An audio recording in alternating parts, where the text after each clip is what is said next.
If anybody says to you all religions are the same, it shows they're either not very religious or they've not taken the time to study the major world religions. Islam. I respect Muhammad when he makes one of the 5 pillars of Islam, give alms to the poor. Very good. We want to help the poor. But Muhammad, who was born 570 and lived till about 632 AD, repeatedly in the Quran says Jesus is not God. Problem. Obviously, Muhammad never met Jesus. The eyewitnesses who saw Jesus and heard Jesus, Matthew, Mark, Luke, John, Peter, James, Paul, or knew one of the eyewitnesses, insist Jesus claimed to be God. So we have a basic contradiction.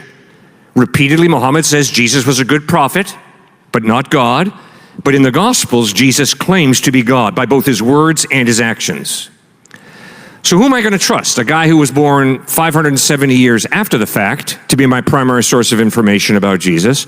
Or am I going to trust the eyewitnesses? Well, that's a no-brainer. I'm going to go back to the eyewitnesses 100 times out of 100. Secondly, in Islam, Muhammad comes with a sword. In Christianity, Jesus comes with a towel.